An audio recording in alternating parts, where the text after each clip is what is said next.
Bonjour et bienvenue dans ce nouvel épisode de Learning by Doing, le rendez-vous de celles et ceux qui font de l'apprentissage le moteur de leur équipe. Je suis Baptiste Bézé, cofondateur de Team Bakery, une jeune entreprise qui aide les équipes à mieux travailler ensemble. Dans cette émission, je pars à la rencontre de femmes et d'hommes de conviction qui pensent que l'épanouissement au travail passe par la curiosité, le test, l'erreur, l'échange entre pairs. Mon objectif pour les prochaines minutes est de vous embarquer avec moi pour comprendre les enjeux actuels de l'apprentissage au sens large, pour mettre en lumière les recettes qui ont fait leurs preuves, pour décrypter les tactiques et les bonnes pratiques d'acteurs à la pointe sur le sujet. En espérant vous inspirer dans votre démarche d'apprentissage, je vous souhaite une excellente écoute.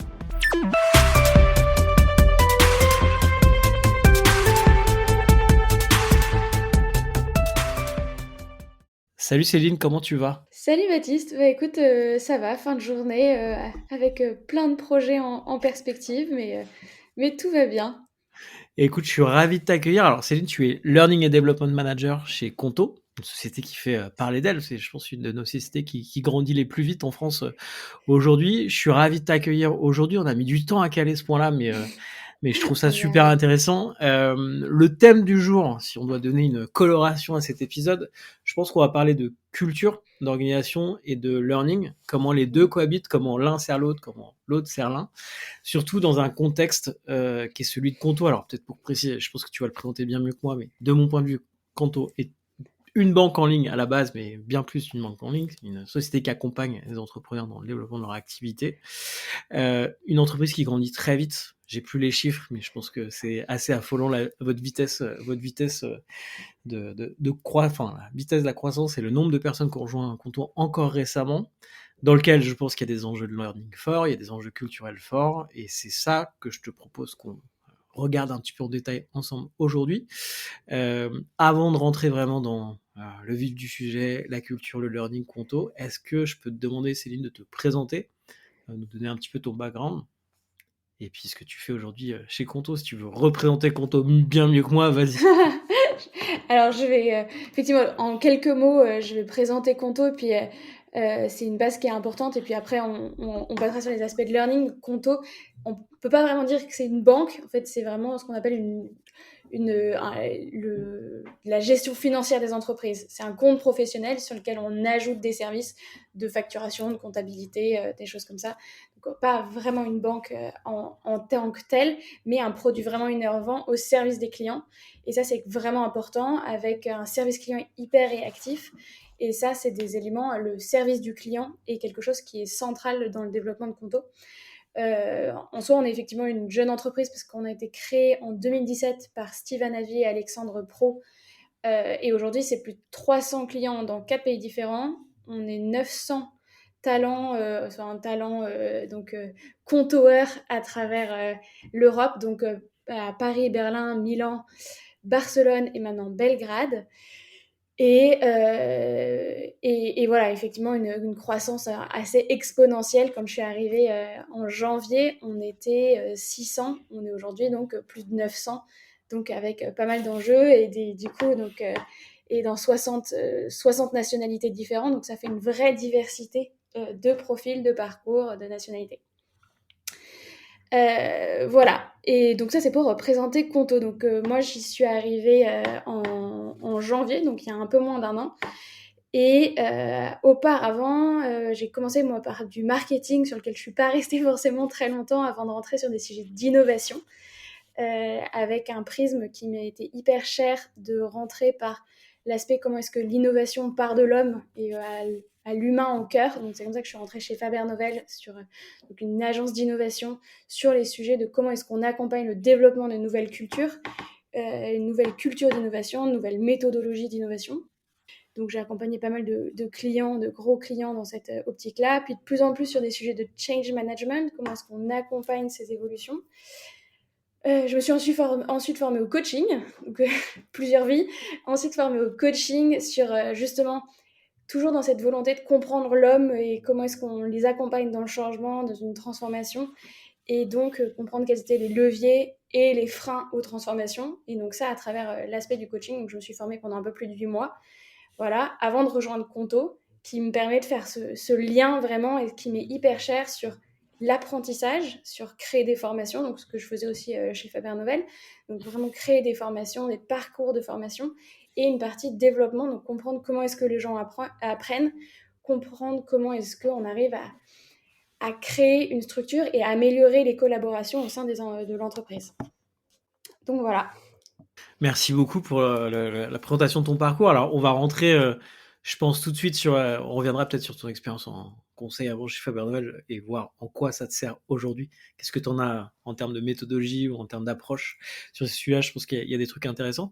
Là, on va parler un petit peu de Conto et au-delà de ça, de la culture en fait dans une organisation qui grandit très vite. J'imagine que c'est quelque chose de très prégnant. En tout cas, ça s'est construit autour de cette culture-là. Concrètement, aujourd'hui, si tu devais un peu qualifier la culture de travail chez Conto, comment tu la définirais? Alors la culture de travail, donc c'est vraiment sur la performance, la qualité, une exigence pour pouvoir servir au mieux le client. Et donc ça passe par une amélioration continue et vraiment au sein de Conto, c'est quelque chose qui est extrêmement fort, c'est le fait que d'apprendre tous les jours et d'améliorer tous les jours ce qui est mis en place, notre manière de travailler, la manière de collaborer, de travailler ensemble et de faire évoluer le produit. Et ça, c'est vraiment clé. Et en fait, c'est ça qui est assez passionnant, c'est que j'en parlais il n'y a pas longtemps avec le directeur Growth qui me disait, mais j'ai jamais vu une entreprise où le learning est aussi prégnant partout. D'accord. Et ça, c'est extrêmement fort et c'est vraiment lié à ce qu'on appelle en interne le Conto Way qui a été développé. Est-ce que tu aurais quelques exemples à nous donner là-dessus sur les boucles d'apprentissage? Je sais pas trop comment ça se matérialise, mais Ouais. peut-être alors soit sur ton domaine qui est le learning en tant que tel, soit sur d'autres parties de l'organisation que tu pu observer. En fait, il y a des choses, donc ça vient pour refaire un peu d'histoire, ça vient de ce qu'on appelle le TPS, le Toyota Production System. Et c'est là-dessus qu'a été créé le Contoway. Et en fait, sont mis en place un certain nombre de rituels autour de l'amélioration continue. Donc, par exemple, quand il y a un problème, on a des tickets qui arrivent sur un même sujet, et qu'on voit qu'il y a eu un problème dans la production, par exemple, ou qu'il y a quelque chose qui s'est mal passé dans entre guillemets, la ligne de production, on va faire un PDCA. On va se retrouver autour d'une même table. C'est Plan, Do, Check, Act. Et c'est regarder quels sont ensemble, donc collectivement, quels ont été les problèmes, les root causes, d'où vient vraiment le problème, comment est-ce qu'on peut faire pour l'améliorer, et du coup, quelles vont être nos manières de vérifier que ce qu'on a imaginé, quelles étaient les hypothèses, comment est-ce qu'on va faire pour vérifier qu'on va dans la bonne direction, et ensuite, comment est-ce qu'on fait pour que ça puisse vraiment se développer. Et donc ça, c'est vraiment quelque chose, chaque équipe a sa liste de PDCA sur lequel il va revenir pour pouvoir travailler ensemble et continuer à améliorer le programme. Donc ça, par exemple, c'est vraiment quelque chose que tu retrouves partout au sein de Conto. Ok. Et ça, concrètement, alors, en termes de rituel, c'est quoi? C'est dans les points d'équipe, il y a des points spécifiques là-dessus ou il y a des réunions spécifiques Non, d'amélioration il y a continue? des réunions spécifiques Ok. vraiment dédiées à OK, là, on a eu un problème, et ben, on se met autour de la table pour regarder. Donc ça, c'est un exemple. Mais par exemple, tu as d'autres exemples sur des sujets d'apprentissage continu, de ces boucles Mhm. d'apprentissage, où ça va être, par exemple, un manager chez Conto, il y a plus de 50% de son temps qui doit être dédié à la progression des collaborateurs.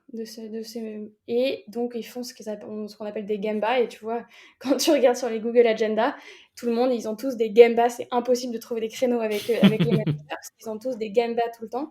Et en fait, c'est quoi un Gemba? C'est aller sur le terrain, aller derrière les gens, regarder comment ils travaillent et avec eux, voir là où il y a des points d'amélioration, là où ils peuvent améliorer le geste, entre guillemets, là où ils peuvent améliorer leur qualité ou leur efficacité.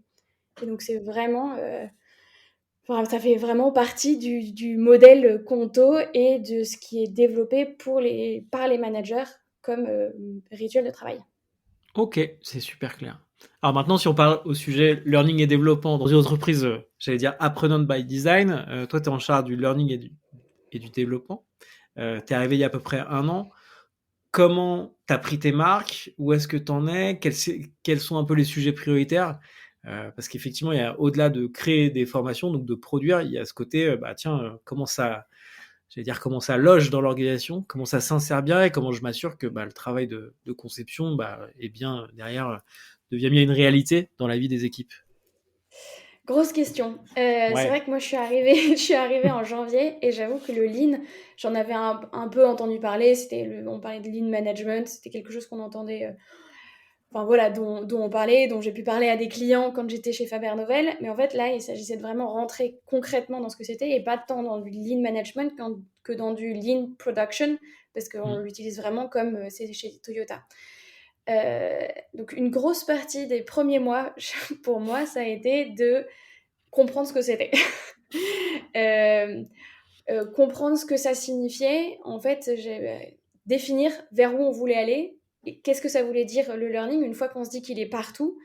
Se dire que le learning est partout, ça permet pas forcément de créer une cohérence ou de savoir comment est-ce qu'on arrive à unifier tous ces éléments-là. Parce qu'en fait, chaque équipe a développé plein de formations. Parce que justement, en voyant, en allant sur les gambas tout le temps, ils voient qu'il y a des sujets, des problèmes de connaissances, donc ils ont développé des formations. Donc il y en a un peu partout. Donc moi j'arrive, il y en a un peu partout et je sais pas franchement où j'habite et quelles sont les priorités ou comment le faire. Donc les premiers mois, voilà, ça a été vraiment comprendre cette organisation, donc suivre des formations sur c'est quoi une bonne formation en ligne. Donc je me suis formée auprès d'un lean practitioner pour vraiment comprendre ce que c'était. Et définir ensuite, cartographier c'est quoi un parcours d'apprentissage au sein de Conto. Et ensuite, du coup, quels sont les éléments qui manquent dans ce qui existe aujourd'hui, où là, je vais pouvoir apporter de la cohérence, je vais pouvoir apporter de la lisibilité. Donc voilà, ça, c'était mes différents enjeux. Voilà, me former au lean et puis cartographier et dessiner ce que c'était qu'un parcours d'apprentissage au sein de Conto. Je suis arrivée, j'avais un peu, entre guillemets, bêtement cette idée de on va faire un truc avec les hard skills, un truc avec les soft skills, un truc générique. Et en fait, je suis complètement revenue dessus en me disant, en fait, c'est un parcours d'apprentissage et j'ai créé, en me basant sur des modèles qui existent dans le Lean, un parcours un peu comme une matrioshka, donc un parcours qui s'imbrique les unes dans les autres avec différentes étapes, où en se disant, en fait, il y a 4 grandes étapes d'apprentissage dans le lean et dans notre manière de travailler, qui sont d'abord, on embarque sur une nouvelle skills. Donc, ça va être par de la formation, ça va être soit par une lecture, mais sinon par une formation en tant que telle. Ensuite, et en fait, et là, ce qui est important, c'est de se dire que la formation, on ne s'arrête pas là. Si on se dit que c'est un parcours de formation complet, c'est qu'on ne s'arrête pas à la partie formation, c'est vraiment un parcours d'apprentissage et pas de formation. Donc, première étape, on embarque avec une formation. Deuxième étape, on retourne dans notre quotidien et c'est ce qu'on appelle produce with feedback. C'est vraiment retourner dans son quotidien avec des feedbacks de son manager sur cette nouvelle skills qu'on a appris et voir comment est-ce qu'on l'intègre au quotidien parce qu'il n'y a rien de pire dans une formation que quand 3 mois après, en fait, il ne te reste pas grand-chose et finalement tu n'as rien mis en place. Donc c'est vraiment s'assurer que le manager, il est vraiment en charge de faire ce feedback au quotidien. Puis après, tu t'es bien entraîné et tu as une capacité de prendre un peu de recul et d'améliorer ta connaissance et de participer à l'amélioration collective de cette connaissance-là. Donc c'est ce qu'on appelle improve the know-how. Donc tu as une capacité et c'est là où tu vas pouvoir vraiment builder et participer à la création collective. Et ensuite, la dernière étape, c'est être en capacité d'apprendre à d'autres.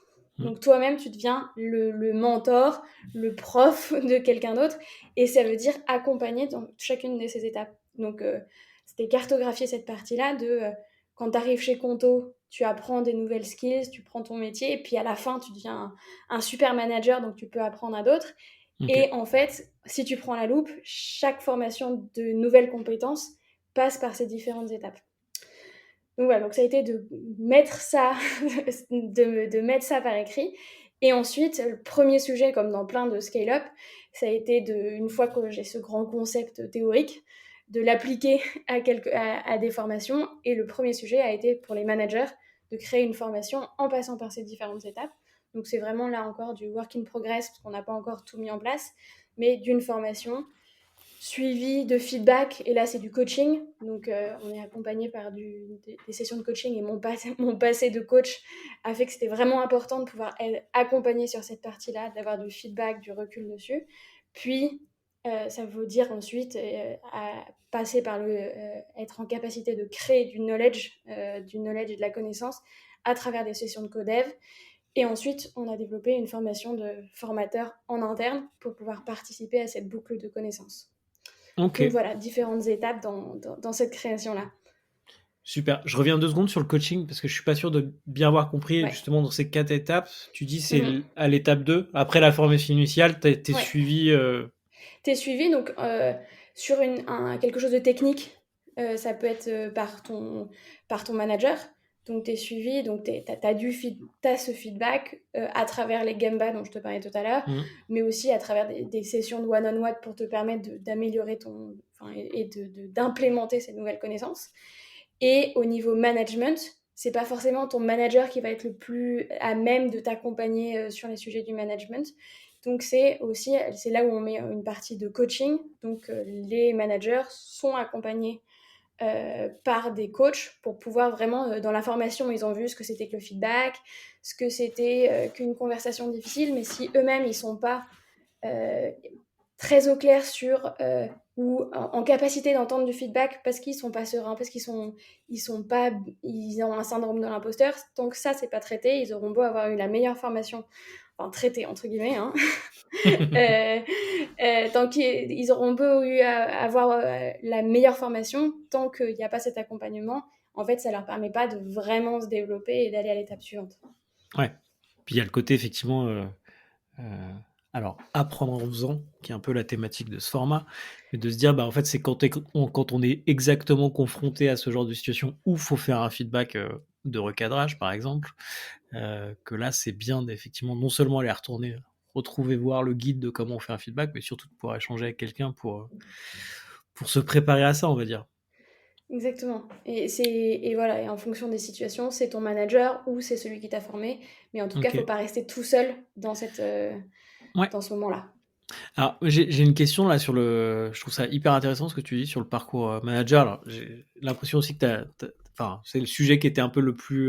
Sur lequel il y avait peut-être un peu moins d'interconnexion. Tu dis, bon, ok, j'ai compris le lean et on va le tester sur ce C'est ça. format-là. Tu as utilisé la bonne matrice, de ce que j'ai compris. Mhm. En termes de.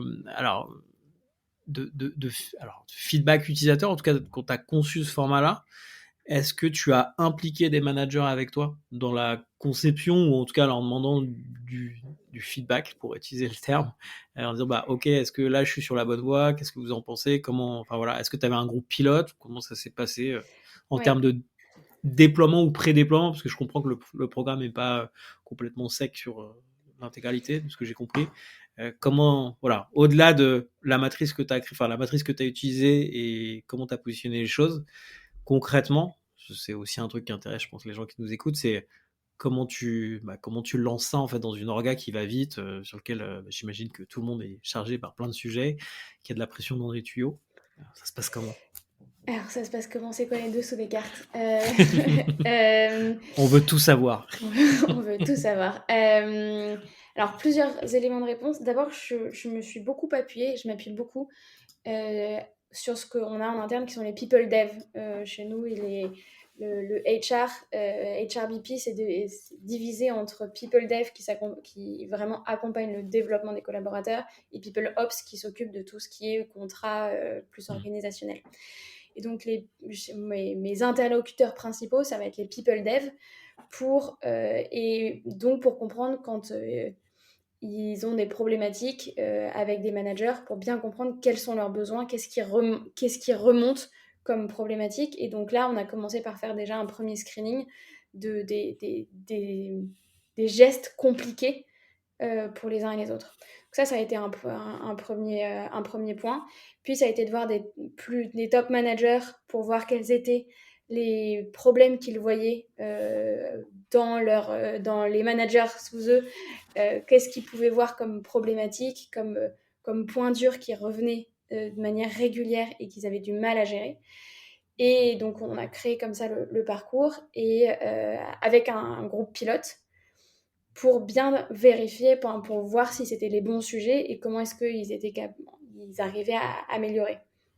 Alors pour ça, donc, il y a un sujet de suivi d'impact pour voir si le pilote fonctionne, en posant les mêmes questions au début et à la fin, pour voir à la fois comment ils se sentent en confiance sur un sujet, donc, comment ils abordent le sujet, pour voir l'évolution entre les deux moments avant et après. Et ensuite voir l'impact derrière sur l'engagement survey. Donc l'engagement survey, c'est quelque chose qui revient tous les 6 mois chez nous pour voir un peu la météo de l'équipe, et donc de voir si la météo de l'équipe s'est améliorée, et en se disant que probablement il y a une partie de cette amélioration qui peut venir de cette formation, et d'avoir pris le temps autour de cette formation-là. Ok, super clair. Merci beaucoup, Céline, pour toutes ces explications. Autre sujet, tu disais, alors la formation, ça a commencé bien avant que j'arrive dans l'organisation. Il y avait des équipes ont créé elles-mêmes, alors des tracks, j'imagine, ou des programmes de formation. Aujourd'hui, est-ce que toi tu as un enjeu de sanctuariser cette connaissance-là? Est-ce que vous avez des outils pour faire ça? Tu vois, je pense que c'est une problématique que pas mal de learning managers rencontrent lorsqu'il ou elle arrive en poste, c'est que y a déjà eu des choses avant. On sait que les sujets de déploiement de LMS, c'est des trucs un peu gros, un peu compliqués. Voilà, là-dessus, vous en êtes où, vous, et quelles sont peut-être les bonnes pratiques que toi, ou les trucs auxquels tu fais attention au moment peut-être de cartographier tout ça et de se dire, bon, qu'est-ce qu'on fait? Est-ce qu'on laisse en local? Est-ce qu'on centralise? C'est une super question, et j'en parlais tout à l'heure justement avec un manager, un head de l'équipe tech mobile, justement sur qu'est-ce qu'on centralise et qu'est-ce qu'on laisse en décentralisé. Et en fait, l'objectif, c'est un peu, j'ai un peu cette image de l'Europe laissée en centrale, en décentralisé, justement, au contraire, ce qui a plus de sens parce que c'est proche du collaborateur et des problématiques du métier. Donc, en fait, chaque équipe, pour l'instant, ce que j'ai fait, c'est que chaque équipe reste en charge des formations. Donc, ce qu'on a mis en place, c'est qu'on a créé une formation des formateurs pour savoir, et ça, j'ai créé ça avec le responsable du Conto Way au sein de Conto, mais pour s'assurer que, en fait, ils sont tous experts techniques, mais pas forcément experts de méthodologie. Donc déjà, s'assurer qu'ils ont une bonne capacité, ils comprennent ce que c'est qu'une bonne formation, et comment on délivre une bonne formation. Donc ça, je m'assure de la qualité du contenu comme ça, en tout cas de la méthodologie d'approche. Donc voilà, donc ça, je laisse de leur côté, et moi, je suis vraiment là en soutien s'ils ont besoin de comprendre comment ça peut fonctionner, et puis en leur donnant de l'aide sur suivre l'impact par la suite, ou des choses comme ça. Donc ça, vraiment, je les laisse. Par contre, ce que je mets en place, et on est en train de le faire, et c'est vraiment lié à ta question du LMS, on a eu ce sujet de est-ce qu'on fait un LMS pour pouvoir mettre tout ça au même endroit, et comment le choisir. Donc on a testé plusieurs choses, et finalement la décision qu'on a prise, c'est que comme on a notre manière très propre de former en interne avec notre méthodologie, pour l'instant on n'a pas trouvé d'outils qui répondent aussi bien que créer nous-mêmes un outil qui nous conviendrait. Donc pour l'instant on centralise tout sur Notion. Donc j'ai créé un parcours avec une bibliothèque. Et tout mon travail en ce moment, c'est justement d'inviter ceux qui sont en charge des formations dans les équipes à mettre leur page d'accueil sur cette page Notion, pour donner une expérience utilisateur, pour que quand un nouveau compteur arrive, il sache qu'il y a un endroit où il peut tout suivre, où il peut avoir la visibilité sur toutes les formations qu'il a en interne. Mais je pilote pas tout ce qu'ils font, parce que c'est eux qui sont vraiment les garants de la qualité de la formation technique. On a les meilleurs, on a parmi les meilleurs sur le marché, donc je ferai jamais mieux qu'eux. Par contre, ce que je peux m'assurer, c'est que l'expérience utilisateur soit la meilleure pour eux, et ne pas se laisser enfermer dans un outil qui existe. Pour l'instant, on le fait sur Notion. Je vais faire un truc entre Notion et Airtable pour pouvoir suivre au quotidien les formations qui sont faites. Et puis, dans un deuxième temps, quand on aura les idées hyper claires sur quels sont nos besoins. On pourra retourner voir des LMS et voir comment on peut adapter, et ils peuvent adapter la solution à nous et pas dans l'autre sens. C'est super clair et hyper intéressant en plus. Je repointe un sujet que tu as dit dans ce que tu fournis comme outil donc aux équipes. Tu me disais en binôme avec la personne en charge du Conto ouais. Ouais. Tu fournis une sorte de, encore une fois, de template global, alors qui est plutôt pédagogique, méthodologique. Mhm. Est-ce qu'on reparle bien des 4 étapes que tu as abordées tout à l'heure, ou est-ce que c'est plus sur, bah, ok, une bonne formation, c'est, je sais pas, en gros, une bonne formation de 2 heures, c'est un quart d'heure de ça, 30 minutes de ça, 15 minutes de ça. Et ben, ça va être un peu ni l'un ni l'autre. Ok, C'est-à-dire que c'est une formation où on passe sur les différentes. En soi, c'est assez prenant comme formation. C'est 16 modules. Ça fait un ok, peu peur comme ça. C'est un programme qui dure entre 4 et 6 semaines. Et donc, qui reprend les étapes de fabrication d'une bonne méthode, d'une bonne formation. Et donc, ça commence, et c'est très lié au Lean, c'est pour ça que je dis que c'est très particulier, c'est aller sur le terrain, voir ce qu'on appelle les red beans, donc les problèmes du terrain, pour pouvoir comprendre ce que les gens n'ont pas compris, comprendre là où il y a des problèmes, et pouvoir s'assurer derrière que la et formation réponde vraiment aux besoins particuliers qu'on peut voir parce que justement il y a des problèmes de production. Et donc pas arriver avec des idées théoriques, voilà, mais se dire que en fait les gens qui sont là, ils sont là parce qu'ils sont les meilleurs. Donc s'ils n'y arrivent pas, c'est pas parce qu'il y a ils sont pas bons, mais parce qu'il y a quelque chose qu'ils n'ont pas compris. Donc c'est comprendre pourquoi ils n'ont pas compris. Et donc toute la méthodologie d'apprentissage, enfin, de cette formation, c'est de se dire, OK, comment est-ce qu'on fait pour aller voir les gens? Comment est-ce qu'on fait pour comprendre ce qui ne fonctionne pas? Et derrière, comment est-ce qu'on fait pour bien écrire la formation, pour aller adresser ce point particulier qu'on a vu, qui était en fait le truc qui n'était pas compris par le collaborateur. c'est hyper clair. Merci beaucoup d'avoir répondu à ce point précis. J'ai un point qui est plutôt en aval des formations. Alors, tu as déjà répondu en partie, notamment sur la mesure d'impact, sur le pilote que tu es en train de faire sur le management. Des questions avant, enfin, une auto-éval avant, une auto-éval après. Est-ce le sujet du ROI de la formation est un peu un sujet, je pense que tu l'as vécu aussi chez Faber Novel, de dire, OK, comment on mesure le fait qu'on forme les gens? À quel point c'est transformatif? Est-ce qu'il y a des, alors, je sais pas si c'est des KPI ou des choses plus qualitatives que vous suivez pour vous assurer, ou que tu t'apprêtes à suivre pour t'assurer que, ok, là on va dans le bon sens. Euh, Est-ce qu'il y a d'autres choses que ce que tu as déjà abordé en termes de, alors des pulse surveys ou ouais, des enquêtes employées tous les 6 mois. Est-ce qu'il y a d'autres choses que vous mettez en place? Donc effectivement, enfin, c'est un vrai sujet, et honnêtement, j'ai pas complètement craqué sur les sujets de ce qu'on enfin, communément appelé les soft skills, les choses interpersonnelles. Ça reste quelque chose de très compliqué.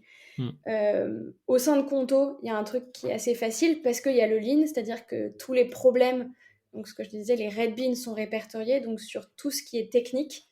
En fait, une formation qui fonctionne, c'est une formation qui diminue le nombre de problèmes, ou en tout cas qui fait que c'est pas les mêmes qui reviennent.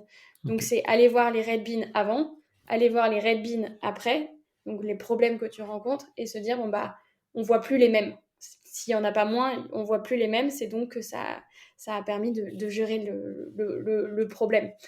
Euh, voilà. Après, sur les sujets plus soft, choses comme ça reste un sujet. Et pour l'instant, honnêtement, je ne sais pas s'il y en a que tu as interviewé qui ont craqué le point, mais c'est un truc entre comment je me sens avant, comment je me sens 2 mois après, ce que j'ai pu mettre en place, et interviewer le manager au-dessus pour dire est-ce que tu vois qu'il y a une amélioration, oui ou non. Ouais, Pour alors l'instant. c'est pas du tout un piège, hein, mais c'est effectivement, je pense que selon les orgas, il y a des approches assez euh, différentes, je sais pas, parce que ça va quand même dans le même sens, mais tu vois, ça peut être même jusqu'à euh, calculer l'évolution du turnover en disant, bah ok, on sait que parmi les sources de turnover dans des organisations comme les nôtres, le fait que la relation manager-manager ou l'esprit d'équipe à une échelle très locale, bah, ça a un impact dans les post-mortem qui sont faits quand les gens partent. Ils nous le disent aussi, bah, du coup, on peut se dire, tiens, si on travaille ce sujet-là, de manière un peu mathématique, ou en tout cas très cartésienne, on devrait avoir un impact sur la partie la partie du turnover aussi. Mais bon, c'était un exemple, je pense. Probablement un point qu'on va suivre mais pour l'instant on n'a pas assez de recul et pas assez de gens qui sont formés pour vraiment, Ok, pour vraiment le suivre. d'accord. J'ai une question maintenant plus sur toi et sur ton parcours. Je disais en introduction, il y a un truc qui m'intéresse, c'est donc tu as travaillé chez Faber Noël, donc qui est une société de services, donc qui accompagne plutôt des grosses organisations sur des sujets d'innovation et de change. Je connais un petit peu aussi. Euh, Ouais, En quoi, une bonne enfin, école. ouais, une bonne école. En quoi, tu vois, qu'est-ce que tu retiens de cette expérience? En tout cas, en quoi cette expérience t'a servi aujourd'hui dans ce que tu déploies chez Conto? Est-ce qu'il y a des trucs où tu dis, bon, ok, là, je sais que je vais vachement plus vite parce que je l'ai fait X fois avant, ou au contraire, tiens, bah, il me manquait ça et je suis content de venir chez Conto aussi parce que je travaille ce sujet spécifique. Très bonne question, honnêtement, j'y ai pas réfléchi comme ça. Oui, Quand les en gens ils me fait, disent que je pose une très bonne question, c'est juste qu'ils gagnent du temps pour c'est trouver une ça, bonne réponse. c'est un beau. Donc, très bonne question. Et je réfléchis en même temps, il y a mes petits neurones qui s'activent. Euh, oui, ça m'a vachement aidé. Déjà parce que c'est comme je pense beaucoup les entreprises de conseil, c'est aussi une très bonne manière de structurer, de poser les questions, de voir quels sont les problèmes et de prioriser les sujets qu'on va adresser de manière très ordonnée et méthodologique. Après, je pense que là où ça m'aide pas mal, une approche un peu innovante en me disant comment est-ce qu'on pourrait le faire un peu différemment. C'est-à-dire que c'est pas forcément une formation c'est pas forcément 2 jours. Ça peut être une demi-journée, voire 1 heure par-ci, 1 heure par-là, avec entre-temps des challenges, des nouvelles manières d'approcher, une réflexion autour de la communauté. Et donc ça, c'est des questions que j'avais pas mal abordées avec des clients. Et donc, ça m'ouvre pas mal de perspectives pour pas me limiter au learning, mais à toute l'expérience, pour que ce soit vraiment de l'expérience collaborateur et de l'expérience apprenante. Et ça, c'était un sujet qu'on avait beaucoup travaillé avec Faber Novel. Ok. Donc ça, là-dessus, ça m'aide pas mal. Et j'ai ça. Et puis de l'autre côté, le coaching, qu'est-ce qui fait que les gens changent? Parce qu'en fait, un apprentissage, c'est un changement. Et donc, qu'est-ce qui empêche quelqu'un de changer? Et qu'est-ce qui, au contraire, lui donne envie de changer? Et donc, ces éléments-là, c'est ma petite toolbox. Et je regarde, et je pense que tout ça m'aide du coup aujourd'hui à ces réflexions et à apporter quelque chose que j'espère innovant, en tout cas répondre en tout cas aux besoins que je vois chez Conto. Ok, hyper clair. Merci beaucoup. J'ai une question, alors on arrive plutôt sur les questions de la fin là, que je pose un petit peu à tout le monde. Moi, ça m'intéresse de savoir, tu vois, comment toi tu te formes, alors comment tu apprends. Est-ce que tu as des routines? Est-ce que tu as vu des trucs? Alors, c'est beaucoup de questions. Déjà, tes routines, est-ce qu'il y a des trucs auxquels tu fais attention pour t'assurer de toujours suivre ce qui se passe, de pas être effectivement. Alors, j'imagine que là, tu as passé beaucoup de temps sur le lean, donc tu devais être un peu focalisé sur ces sujets, mais voilà. Est-ce qu'il y a des trucs auxquels tu fais attention pour continuer à apprendre? Là, je t'avoue qu'effectivement, mon plus gros sujet d'apprentissage, ça a été le lean et comprendre ce que c'est et décomposer. Et du coup, décomposer ce que je connaissais, les approches, tout le monde fait ça, pour se dire, en fait, tout le monde fait ça, mais comment est-ce que du coup, ça se met chez nous? Donc, ça a beaucoup été dernièrement dans la décomposition de mes connaissances plutôt que dans la recréation. Après, ça va être du coup euh, pas mal de livres ou de vidéos que je vais essayer de regarder pour aller suivre ou de podcasts. Il y a le tien, il y a Human Factor, enfin il y en a plusieurs comme ça que je suis et pas mal de sujets autour. Donc après, c'est pas mal de lectures autour de Carl Jung, de revenir sur mes coachs et mes approches parce que ça vient nourrir aussi mes réflexions dessus. Et après, beaucoup les échanges. J'avoue qu'il y a il y a un groupe L&D collective qui fonctionne bien, sur lequel je suis, et les échanges avec les uns et les autres. Quand j'ai un nouveau sujet, j'ouvre une nouvelle boîte. aller parler avec 3-4 personnes différentes qui ont eu une approche différente et un peu voir comment est-ce que ça vient bousculer ou changer une vision. C'est aussi beaucoup comme ça, c'est dans les échanges comme ça que je vais pouvoir pas mal apprendre. Ok. Et du coup, question complémentaire. Alors, ce sujet de, en fait, je vais rencontrer des gens pour apprendre. Alors, je suis biaisé parce que j'ai plutôt des gens qui sont C'est un peu curieux. ton job. Ouais, non, mais c'est surtout que c'est quasiment méta de ce qu'on est en train de faire, puisqu'en réalité, on apprend en discutant tous les deux.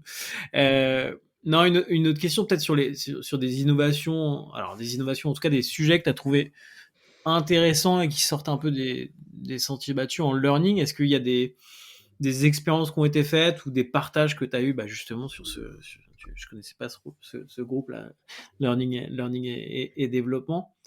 Est-ce qu'il y a des bonnes idées où tu dis, ah tiens, peut-être pas tout de suite, mais ça, faut que je le garde parce que c'est quand même un truc intéressant à tester. Sûrement. Est-ce que j'en ai qui me viennent en tête juste là? On l'insérera en voix artificielle. Ouais.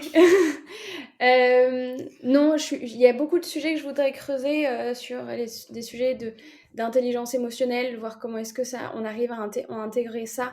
Et pour l'instant, c'est quelque chose que j'ai assez peu creusé, vraiment, Mm. cette réflexion autour de l'intelligence émotionnelle, qui, je pense, est importante, surtout quand on parle à des techs, donc ils en ont pas, mais que c'est pas forcément les choses auxquelles ils sont le plus habitués de travailler avec et de, de, de, de gérer. Et ça, c'est des choses que j'aimerais bien voir comment est-ce qu'on arrive à le faire entrer. Donc je sais qu'il y a des entreprises, je sais que Criteo travaille beaucoup dessus, Mm. et justement, c'est des choses que j'aimerais bien aller voir comment eux, ils l'utilisent chez eux, parce que je pense que nos populations doivent à peu près se ressembler, en tout cas dans l'approche. Voilà. Effectivement, ça c'est un très bon sujet. Alors, les techs sont pas tous des robots non plus, hein, mais Non, c'est un très bon heureusement. sujet. Non, mais, Et je m'excuse à tous les techs qui nous écoutent et mais qui non, vont... mais c'est bon, j'ai modulé un tout petit peu. Non, mais c'est super clair. Alors, j'ai deux, trois dernières questions, mais c'est vraiment les questions de la fin. Si on veut te contacter, Céline, c'est quoi le moyen le plus simple pour te contacter? Le plus simple, c'est LinkedIn. Ok. Bon, on mettra le profil en Ouais. lien dans la description. Et est-ce qu'il y a absolument quelqu'un qu'il faut qu'on reçoive de ton réseau, alors plutôt sur des sujets learning et développement, ça peut être knowledge management aussi, qu'il faut absolument qu'on convie dans ce rendez-vous pour discuter, pour creuser un sujet, pour comprendre comment elle ou il a fait sur telle ou telle problématique. Alors, il y en a pas mal que tu as déjà, qui sont dans des anciens de Faber Novel, que tu as déjà eu dans le podcast. Alors, du coup, je vais pas repiocher là-dedans. Une personne, alors moi, je connais des gens de son équipe, mais je ne l'ai pas rencontrée, elle, mais ce serait Sandrine Meunier de Aircall, qui est Chief People Officer, Ok. et qui a fait un choix assez fort, je trouve. La première année, plus de 90% du budget est dédié au sujet du management. Tout le reste est fait, c'est de l'interne, de la formation interne. Et je Ok. trouve que c'est un parti pris qui est fort. Et dans une boîte hyper tech telle que Aircall, je trouve ça intéressant de voir comment est-ce que elle a réussi à le mettre en place et quelles sont les convictions et comment embarquer et expliquer aux gens que les formations tech, ils vont les faire entre eux, Mm. mais que le sujet, c'est du management. Ok. Bah écoute, on va envoyer une invitation à Sandrine en disant qu'elle a été recommandée de ta part. Et puis on espère l'accueillir bientôt sur ce format.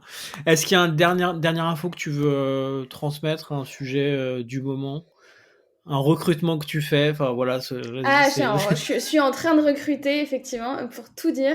Et je sais pas quand sortira cet épisode, mais je pars en bientôt, dans congé deux trois mat. semaines, je pense, max. Bon, bah, Ah, je félicitations. serai en congé mat à ce moment-là et je suis en plein recrutement pour aller vraiment développer l'équipe au sein de Conto pour qu'on soit trois, vraiment sur à la fois de la vision, du job related et de l'interpersonnel. Et donc chaque personne avec un rôle un peu différent. Donc voilà, je suis en pleine recherche de profils Bah, intéressants, donc écoute, le message est preneuse. passé. Le Le message est message est passé. passé. Merci beaucoup Céline, c'était passionnant. Merci de nous avoir ouvert le capot parce que je pense que c'était vraiment le terme. On est rentré bien dans le vif du sujet, les différents enjeux, les choses auxquelles tu t'es confronté, un peu les méthodologies aussi que vous appliquez qui sont je pense, à la fois très particulière, mais je pense qu'il y a un fond qui est quand même réutilisable pour une grande partie. Donc merci infiniment de ton temps. Ben, Et merci de m'avoir invité, d'avoir donné l'occasion et voilà, de moi-même faire le travail de ce que j'ai appris au cours des 8 derniers mois qui ont été assez intenses. bon, bah, trop bien. Écoute, je te remercie une dernière fois. Je souhaite une bonne suite de journée aux auditrices et aux auditeurs qui nous ont écoutés jusqu'ici. Et je vous donne à toutes et à tous rendez-vous pour un prochain épisode de Learning by Doing. À bientôt. Salut Céline. Salut Baptiste. Merci beaucoup de nous avoir écoutés jusqu'ici. Si vous souhaitez aller plus loin et commencer à développer une culture de l'apprentissage autour de vous, pensez à vous abonner gratuitement à notre sélection hebdomadaire d'outils pratiques pour animer votre équipe. C'est disponible via le lien qui est en description de l'épisode. Si cet épisode vous a plu, parlez-en autour de vous. C'est la meilleure façon de le faire connaître. Vous pouvez aussi nous laisser un petit mot en commentaire. On lit tout et ça nous aide beaucoup à nous améliorer au fil des épisodes. Merci encore de votre soutien et je vous dis à très vite pour un prochain épisode.